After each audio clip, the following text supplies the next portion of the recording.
अस्सलाम वालेकुम स्टूडेंट्स, क्या हाल है। मैं हूं जफर इकबाल, आपका मैथ्स टीचर। आज का हमारा जो टॉपिक है क्लास 9th का मैथमेटिक्स, न्यू बुक है हमारी 9th क्लास। आज हम स्टार्ट करने जा रहे हैं यूनिट नंबर 3 जिसका नाम है सेट्स एंड फंक्शंस। तो बेटा इसको स्टार्ट करने से पहले सेट्स के बारे में आप पिछली क्लासेस में जैसे भी पढ़ के आए हैं, सेट क्या होता है ये आपको पता है। इस यूनिट के अंदर नई चीज जो आपके पास आएगी वो आएगी फंक्शंस। ठीक है, फंक्शन भी आप थोड़ा बहुत जानते हैं पहले से। तो इस यूनिट नंबर 3 के अंदर जो आपका 9th क्लास का है, इसमें से जो आपका पेपर आता है, ये पेपर पैटर्न से इसका आपको ये भी बताएं कि इसका जो पेपर पैटर्न वो कुछ इस तरह से होगा कि यानी कि इसमें से भी आपका जो मैक्सिमम पेपर आएगा वो 9 से लेकर 11 मार्क्स का पेपर बोर्ड स्कीम के तहत, ठीक है जी, इसमें से आएगा। यानी कम से कम 9 मार्क्स का आएगा, ज्यादा से ज्यादा 11 मार्क्स का आपका पेपर आएगा। होगी इसकी डिस्ट्रीब्यूशन कैसे होगी? एमसीक्यूज आएगा, इसमें से आपको एक एमसीक्यूज का एक पार्ट आएगा आपके पास जो कि 1 नंबर का होगा। वहां से आपको कितने मार्क्स मिल जाएंगे? 1 नंबर मिल जाए। फिर सेकंड आपको क्या मिलेगा? Short questions.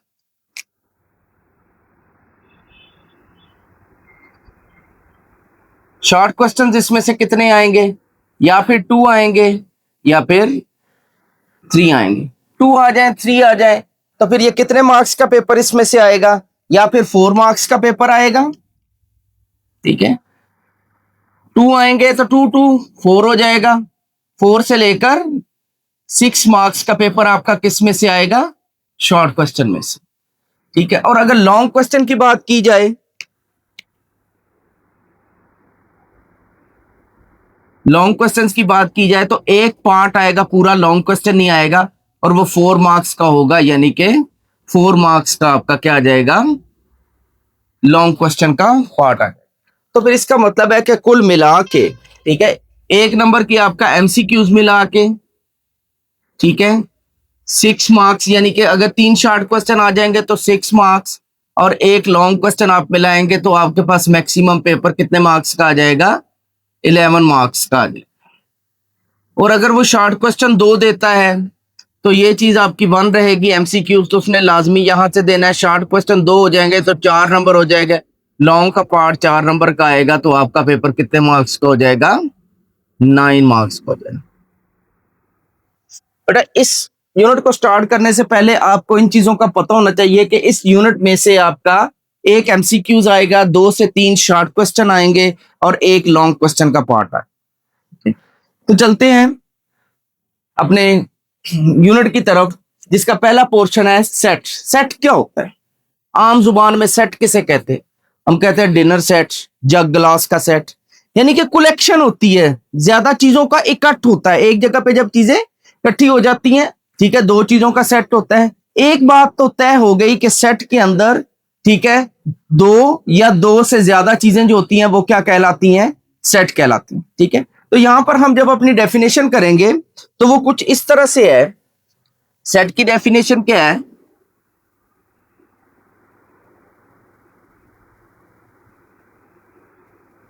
collection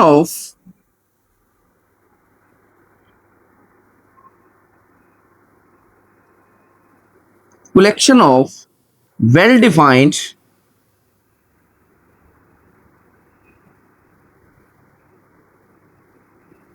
and distinct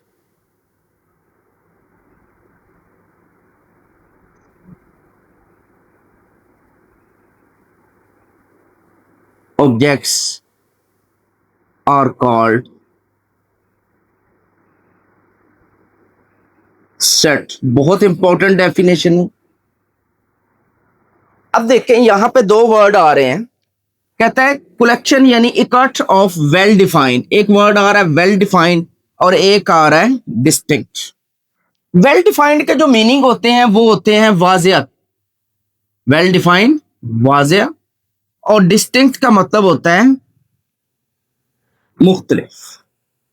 मुख्तलिफ के बारे में तो आप जानते हैं। यहां पे वर्ड आ रहा है well defined.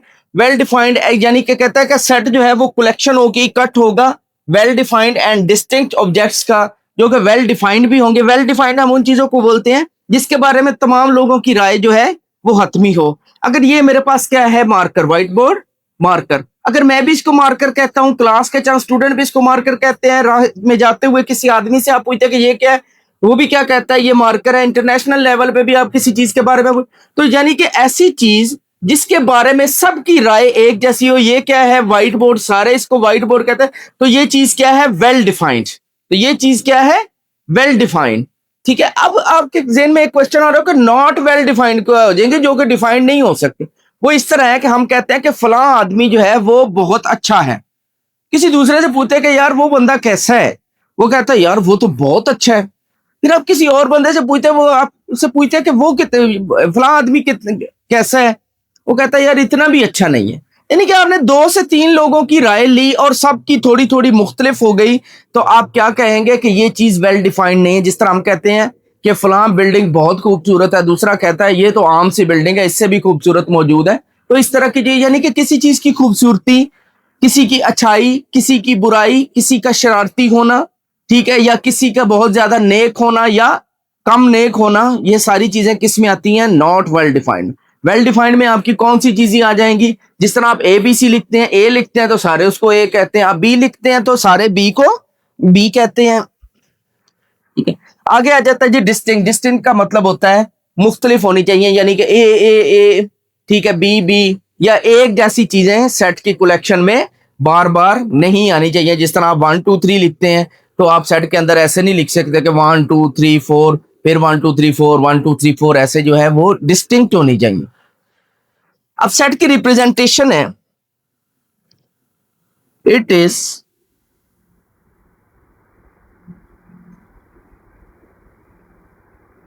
represented by capital alphabets.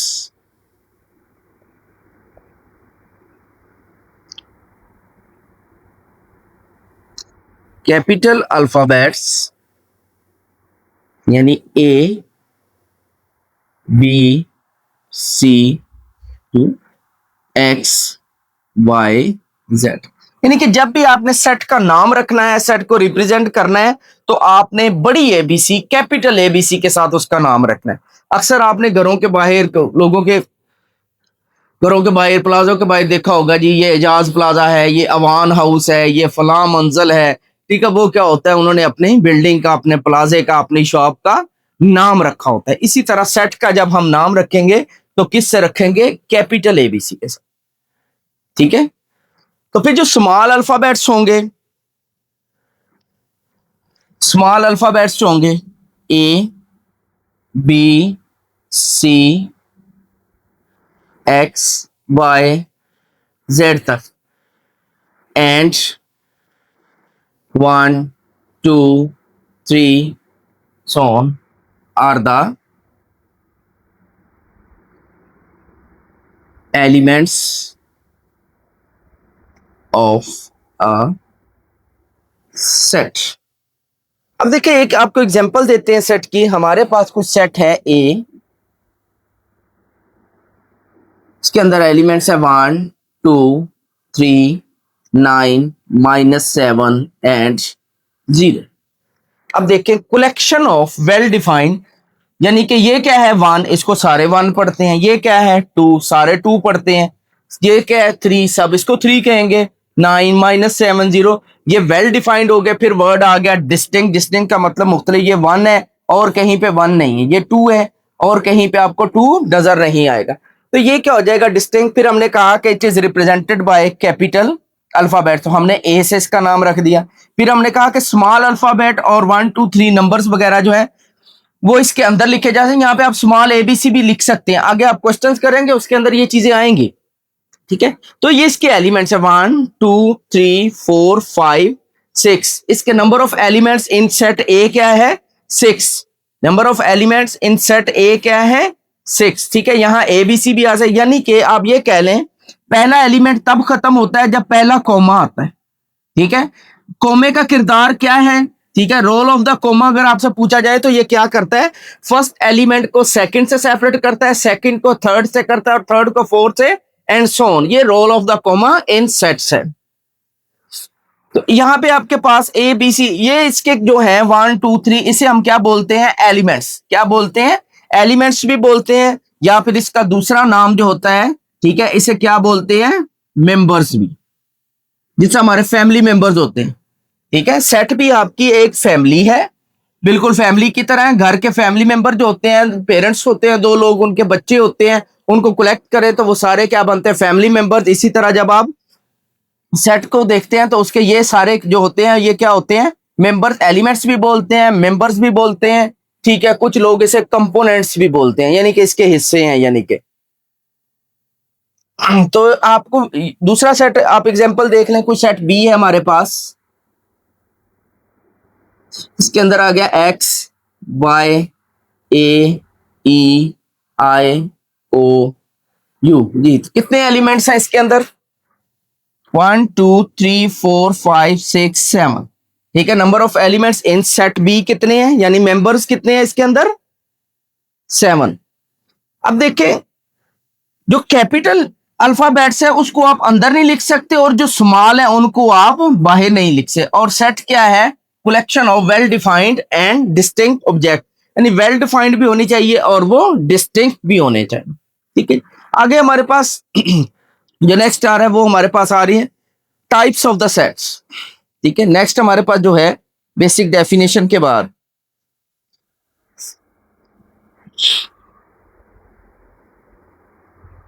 there are 3 different ways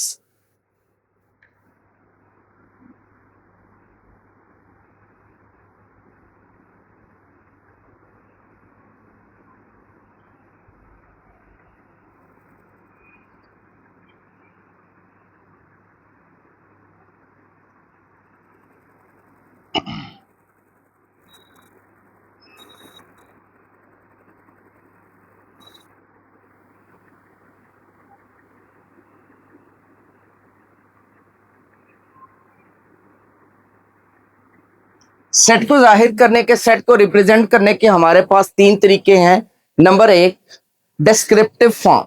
ठीक है, number 1, descriptive form.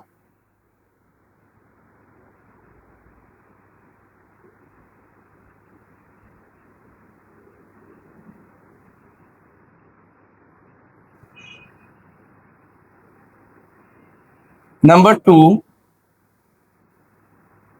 Tabular form.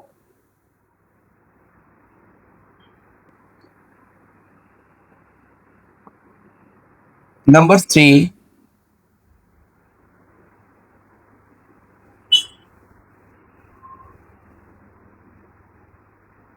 Builder notation form. Set builder notation form. तो यहां पर हमने ये जो 2 एग्जांपल्स लिखी हैं, ये क्या है, टेबुलर फॉर्म है। ये कौन सी है, टेबुलर फॉर्म। टेबुलर फॉर्म का दूसरा नाम आपके पास होता है रोस्टर फॉर्म। ठीक है, टेबुलर फॉर्म जो है इसका दूसरा नाम क्या होता है, रोस्टर फॉर्म। इसको रोस्टर फॉर्म भी बोल। पहली है डिस्क्रिप्टिव। डिस्क्रिप्टिव का मतलब होता है बयान करना। डिस्क्राइब का मतलब क्या होता है, बयान करना। जिस तरह आप एक बयान देते हैं कि 5 किलो चीनी ले आओ। ठीक है, 5 किलो चीनी, ये तो एक सेंटेंस है। लेकिन जब आप लिस्ट वगैरह बना रहे होते हैं कि 5 kg चीनी जो है, ठीक है, तो आप क्या लिखते हो, जस्ट आप लिखते हो चीनी या फिर शुगर 5 किलोग्राम। लेकिन आपको तो ये कहा गया कि 5 किलो चीनी। ठीक है, 5 किलोग्राम चीनी ले, तो आप इसकी लिस्ट कैसे बनाते हो, चीनी इज इक्वल टू 5 kg, या sugar is equal to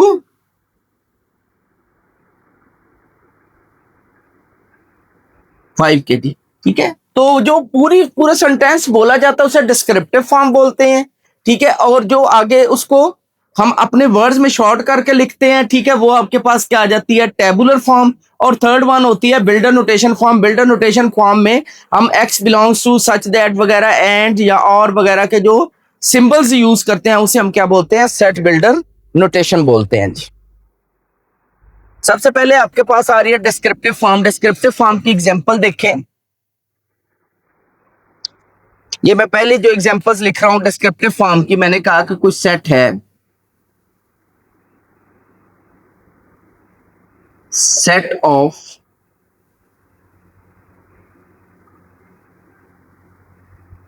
vowels alphabet कौन से होते हैं जी? अब यहां पे वर्ड आ गया सेट। जब वर्ड आ जाए सेट तो फिर आप सेट की ब्रैकेट्स नहीं लगा सकते, ठीक है। ये आपके पास क्या है, डिस्क्रिप्टिव फॉर्म है। और इसकी अगर हम टेबुलर फॉर्म बनाएं तो सेट ऑफ वावल्स यानी कि आपके पास आ जाएगा ए ई आई ओ यू।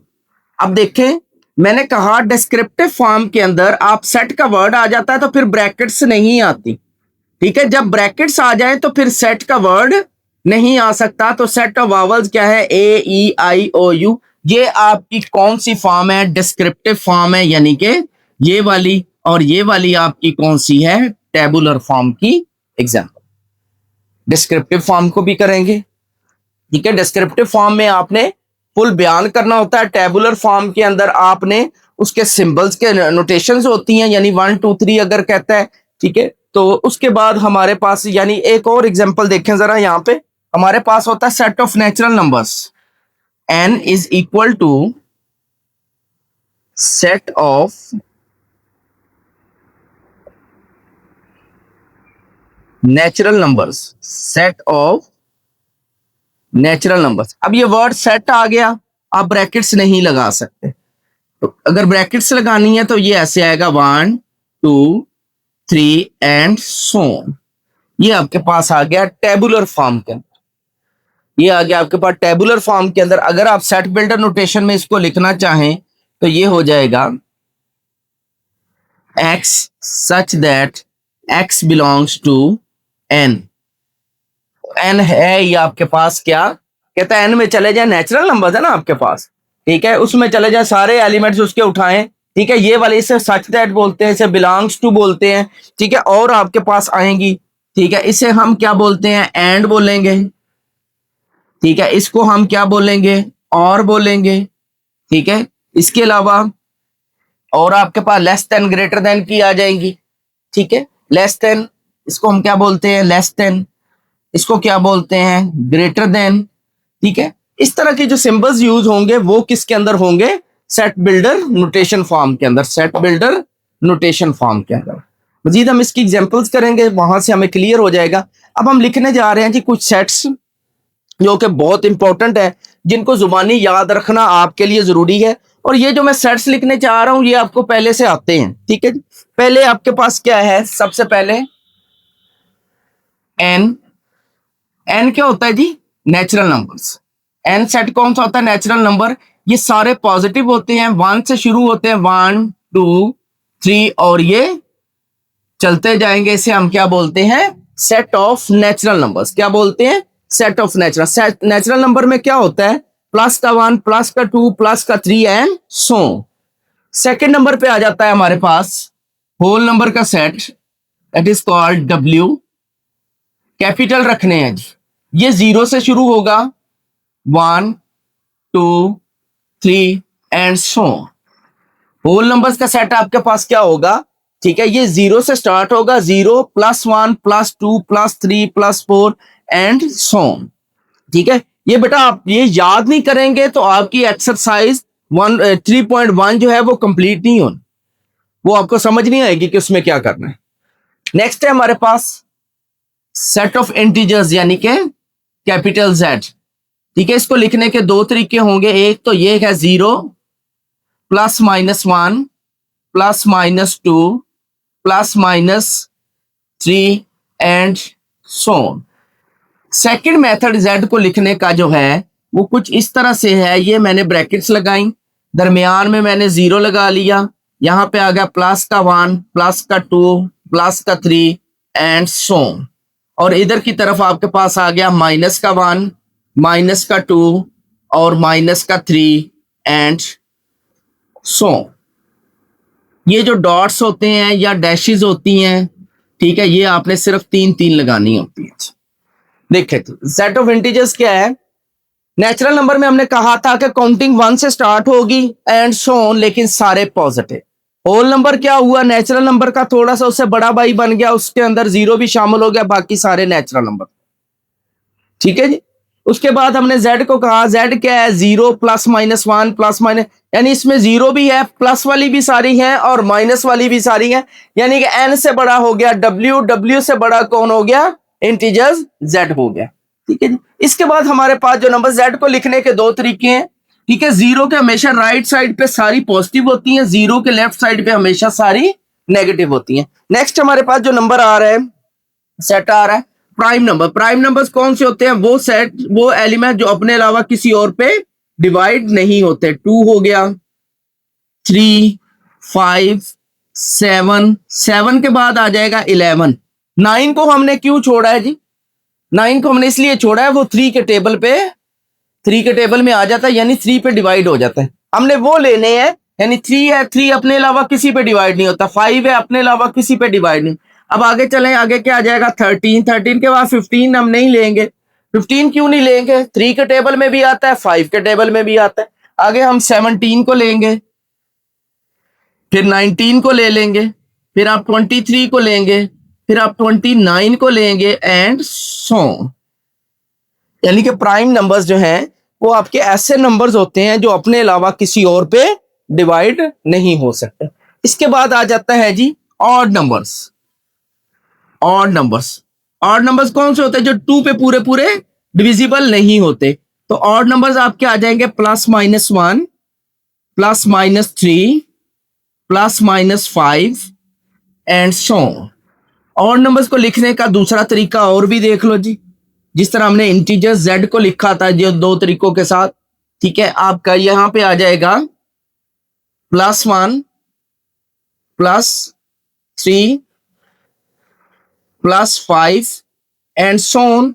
और इधर की तरफ आपके पास आ जाएगा -1, -3, -5 एंड सो ऑन।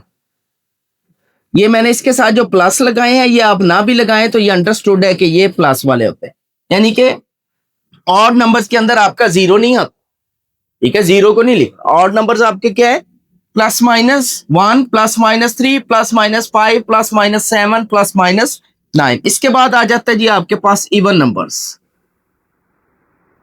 जीरो आपका इवन है तो ये हो जाएगा 0, +-2, +-4, +-6 एंड सो ऑन। इसको भी सेकंड मेथड के साथ कैसे लिखा जा सकता है, सेंटर में आपका 0 आ जाएगा, +2 इधर आ जाएगा, +4 इधर आ जाएगा, +6 इधर आ जाएगा एंड सो ऑन। और इधर की तरफ आपका -2 आ जाएगा, -4 आ जाएगा, -6 आ जाएगा एंड सो ऑन। इसको भी लिखने के आपके पास 2 तरीके हैं। प्राइम नंबर्स आपने लिख लिया, इवन नंबर्स आपने लिख लिए, ऑड नंबर्स आपने लिख लिए। कौन सा रह गया जी, रैशनल नंबर। ठीक है, यूनिट नंबर 1 के अंदर आप बहुत डिटेल के साथ पढ़ के आए हैं कि रैशनल नंबर क्या होता है। रैशनल नंबर को आप किससे रिप्रेजेंट करते हैं, Q से। ठीक है, ये क्या होता है, x such that x is equal to P/Q and PQ belongs to integers but Q is not equal to 0। ये आपके पास क्या है, set of rational numbers, set of rational numbers. इसके बाद आ जाता है सेट ऑफ इररेशनल नंबर्स, यानी Q dash is equal to x such that x is not equal to P/Q form and PQ belongs to integers and Q is not equal to 0। Q है not equal to 0। ठीक है, PQ आपने कहां से लेने हैं, integers में से। नेक्स्ट वन है जी आपके पास लास्ट वाला, set of real numbers. Unit number 1 के अंदर हम बहुत डिटेल के साथ पढ़ के आए। ये इक्वल टू किसके होता है, union of rational and irrational, union of rational and irrational. फिर देखें जी n में और w में क्या फर्क है, सिर्फ 0 का फर्क है। इसे क्या बोलते हैं, नेचुरल नंबर्स। इसे क्या बोलते हैं, सेट ऑफ होल नंबर्स। इसे क्या बोलते हैं, सेट ऑफ इंटीजर्स। ठीक है, इसमें 0 भी होता है, प्लस माइनस वाली तमाम रकमें होती हैं। प्राइम नंबर जो होता है ये सारे पॉजिटिव ही होते हैं और इसके अंदर अपने अलावा किसी और पे जो डिवाइड नहीं होते वो नंबर शामिल होते हैं। ऑड नंबर्स आपको पता है 1 3 5 को कहते हैं, और ये नेगेटिव भी हो सकते हैं, पॉजिटिव भी हो सकते हैं। इवन नंबर्स आपके पास कौन से होते हैं, इसमें जीरो भी होता है आपका, और +-2 +-4 +-6 ये सारे शामिल होते हैं। रैशनल नंबर आपको पता है जिनको हम P/Q फॉर्म में लिख सकते हैं, और इरैशनल कौन से होते हैं जिन्हें हम P/Q फॉर्म में नहीं लिख सकते, ठीक है। और रियल नंबर्स हमारे पास क्या होते हैं, set of rational and irrational का union, union of rational and irrational क्या कहलाते हैं, रियल नंबर्स कहलाते हैं। तो स्टूडेंट इसके साथ मैंने आपको थोड़ी सी बेसिक्स के बारे में बताया कि आपका जो सेट है वो क्या है, collection of well defined and distinct object set का बारे में बताया, सेट के एलिमेंट्स या नंबर्स के बारे में बताया, रोल ऑफ कोमा आपको बताया गया। फिर आपको ये बताया कि सेट का नाम आपने कैपिटल अल्फाबेट के साथ रखना है, स्मॉल अल्फाबेट्स और काउंटिंग वगैरह ये वाली चीजें जो है आप किस में यूज कर सकते हैं सेट के अंदर, उसके मेंबर्स या एलिमेंट्स के तौर पर। फिर हमने सेट की को लिखने के 3 तरीकों के बारे में पढ़ा, डिस्क्रिप्टिव फॉर्म, टेबुलर फॉर्म और सेट बिल्डर नोटेशन फॉर्म। यानी कि आपके पास सेट ऑफ नेचुरल नंबर्स है, ठीक है, तो ये इसकी डिस्क्रिप्टिव फॉर्म है, 1 2 3 एंड सो ऑन लिखते हैं, ये इसकी टेबुलर फॉर्म है। और अगर आप इसको इस तरह लिखते हैं, ठीक है, तो ये इसकी क्या हो जाएगी, सेट बिल्डर नोटेशन फॉर्म, यानी जिसके अंदर आप ये वाली बिलोंग्स टू, ठीक है, ये जिस तरह मैंने एंड यूज किया, इक्वल यूज किया, सच दैट यूज किया, not equal to, belongs to, ये सारी चीजें जब आप यूज करेंगे तो ये आपकी क्या हो जाएगी, सेट बिल्डर नोटेशन फॉर्म। तो स्टूडेंट इसके साथ ही आज का लेक्चर एंड करते हैं। नेक्स्ट लेक्चर जो आपका होने जा रहा है, ठीक है, unit number 3 sets and function की एक्सरसाइज 3.1 वो कि बहुत ज्यादा इंपॉर्टेंट होने जा रही है। पूरी की पूरी एक्सरसाइज बहुत ज्यादा इंपॉर्टेंट है, उसमें से कंफर्म 1 से 2 शॉर्ट क्वेश्चन, ठीक है, और एक MCQs आने का बहुत ज्यादा चांस होगा। तो इंशाल्लाह नेक्स्ट लेक्चर में आपको एक्सरसाइज 3.1 करवाएंगे और आपके 4 से 5 नंबर पक्के करेंगे एग्जाम्स के। तब तक के लिए इजाजत, अल्लाह हाफिज।